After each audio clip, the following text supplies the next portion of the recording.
오늘 같이 나눌 본문 말씀은 민수기 7장 18절에서 23절입니다.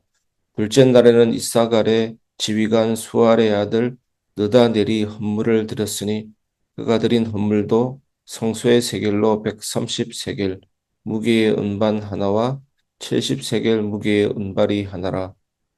이 두 그릇에는 소재물로 기름 섞은 고운 가루를 채웠고 또 10세겔 무게의 금그릇 하나라. 그것에는 향을 채웠고 또 번제물로 수송아지 한 마리와 순양 한 마리와 1년 된 어린 순양 한 마리이며 속죄제물로 순염소 한 마리이며 화목제물로 소 두 마리와 순양 다섯 마리와 순염소 다섯 마리와 1년 된 어린 순양 다섯 마리라. 이는 수아의 아들 느다넬의 건물이었더라. 아멘. 어제와 같은 헌신, 오늘의 믿음이라는 제목으로 말씀을 같이 살펴보겠습니다. 성도 여러분, 우리는 흔히 이렇게 생각할 수 있습니다. 이미 누군가 했잖아. 똑같이 하면, 똑같이 하면 의미가 있는가? 어제랑 같은데 오늘은 좀 식상하지 않는가? 이런 질문을 할 때가 있습니다. 그런데 민수기 7장을 읽다 보면 이상할 정도로 같은 내용이 반복이 됩니다. 은무게도 같고 금그릇도 같고 재물의 종류와 수량도 똑같습니다. 그런데 여러분, 성경이 이렇게 길게 자세히 반복해서 기록할 이유가 있을까요? 오늘 본문은 어떤 의미냐? 새로운 헌신 이야기가 아닙니다. 어제와 같은 헌신을 오늘도 드리는 믿음 이야기입니다. 그리고 하나님은 바로 그 믿음을 귀하게 여기십니다. 첫 번째, 하나님은 다른 헌물이 아니라 같은 순종을 받으십니다. 18절에서 20절. 18절을 보면 둘째 날의 주인공은 이사갈 지파의 지휘관 느다넬입니다. 그런데 이 사람의 헌물은 첫째 날 유다 지파 나손의 헌물과 완전히 동일합니다. 우리 어저께 말씀 나눴던 내용과 완전히 동일합니다. 여기서 중요한 단어가 하나 있습니다. 헌물을 드렸다 라는 말인데 히브리어로 히크립이라는 단어입니다. 이 말은 단순히 갖다 바쳤다는 뜻이 아니라 가까이 가져오다, 하나님께 자신을 내어놓다라는 의미입니다. 여러분, 나시린도 같은 의미입니다. 나시린을 같이 살펴보았지 않습니까? 자신을 제물로 드리는 겁니다. 특히 포도주와 독주를 멀리하고 일상적인 것을 멀리하고 삭도를 머리에 대지 않습니다. 이 머리카락, 머리 중요합니다. 내 머리 꼭대기 위에 내 생명줄을 붙잡고 있는 하나님이 계시다. 그래서 일정한 기간을 정해서 나시린으로 드리는 것입니다. 여러분, 그리스도가 진정한 나시린입니다. 삼손도 나시린이었지만 실패했습니다. 사무엘은 그림자였습니다. 예수님은 나시린을 완성하신 겁니다.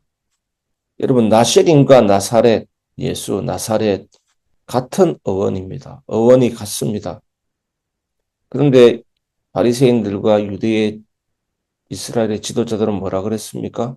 나사렛에서 무슨 선한 것이 나겠느냐 그랬습니다. 예수님은 완전한 나시린, 구별된 나시린, 완성된 나시린을 완성하신 분이십니다. 구별된 삶을 온전히 사셨지만 구별되지 못한 사람처럼 취급을 받으셨습니다. 예수님이 우리를 위한 진정한 구별된 하나님의 제물이 되셔서 우리의 죄값을 담당하시고 우리의 죄는 예수님께 전가되고 예수님의 흠없으신 의로우심이 우리에게 전가된 것입니다. 예수님의 온전한 순종하심, 율법을 다 이루심이 우리에게 또한 의로 적용이 되는 겁니다. 느다넬은 말합니다. 어제와 같아도 저는 오늘 제 몫의 순종을 드리겠습니다. 이것이 우리 성도님들 한 분 한 분이 가져야 될 마음입니다. 교회에서도 똑같습니다. 어제 찬양한 사람이 또 찬양하고 어제 봉사한 사람이 또 봉사하고 어제 헌신한 사람이 또 헌신합니다. 그럴 때 이런 마음이 올라옵니다. 올라올 수 있습니다. 왜 맨날 그 사람만 하는가?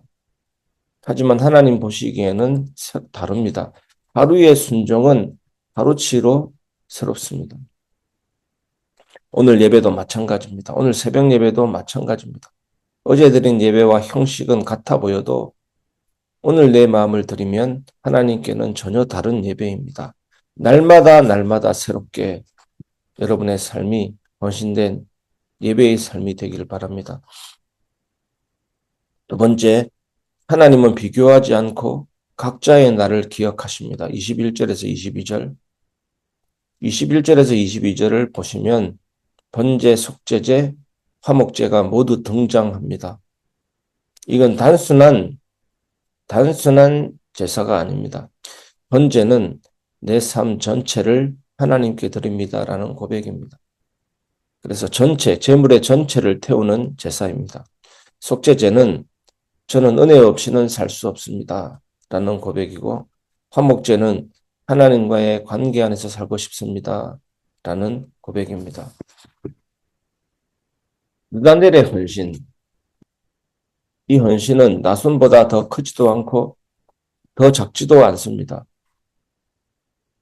하지만 하나님은 둘을 비교하지 않으십니다. 왜냐하면 11절에서 이미 이렇게 말씀하셨기 때문입니다.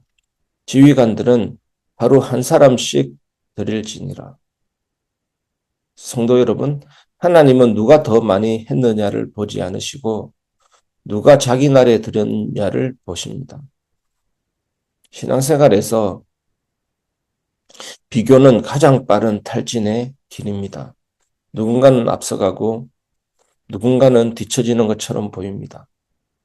하지만 하나님은 우리 인생을 줄 세우지 않으십니다. 오늘이 내 날이면 오늘 믿음으로 서 있으면 그걸로 충분합니다. 여러분, 비교야말로 신앙의 탈선의 지름길입니다.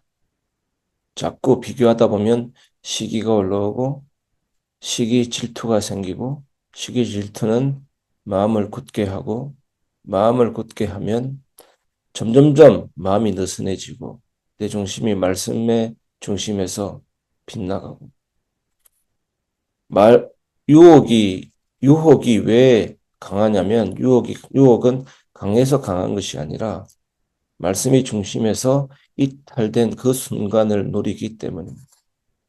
그래서 각양 유혹에 빠지면서 결국 말이 달라지고 그 말은 전체를 오염시키는 것입니다. 그래서 성경에 문둥병이라는 이것을 통해 죄를 설명했는데 문둥병은 급속도로 전염이 되는 것입니다. 그래서 진 밖으로 격리하는 것입니다. 심지어 어떻게 했습니까? 벽에 곰팡이 핀 것까지 긁어내라고 했습니다. 그리고 어떤 경우는 집 전체를 무너뜨리기도 합니다. 그 값비싼 옷에 곰팡이가 피면 옷을 불태워야 되는 겁니다. 찢어버려야 되는 겁니다. 그래서 하나님이 세우신 공동체의 하나님 나라의 질서와 거룩함이 깨진다면 우리는 이렇게 해야 되는 것입니다. 세 번째, 반복되는 헌신이 공동체를 세웁니다. 23절. 23절은 이렇게 끝납니다. 이는 수알의 아들 느다넬의 헌물이었더라. 성경은 이름을 또 기록합니다. 이미 앞에서 말했는데도 다시 씁니다. 이건 이런 뜻입니다. 이 헌신은 분명히 이 사람의 몫이었다. 하나님은 기억하시는 것입니다. 민수기 7장은 지루한 장이 아닙니다. 또 내일 나오는 내용도 똑같은 내용이지만 다른 의미입니다. 이 장은 공동체가 어떻게 무너지지 않는가를 보여주는 장면입니다. 한 사람의 헌신이 아니라 하루하루 이어지는 헌신이 성막을 세우고 예배를 지키고 공동체를 살립니다.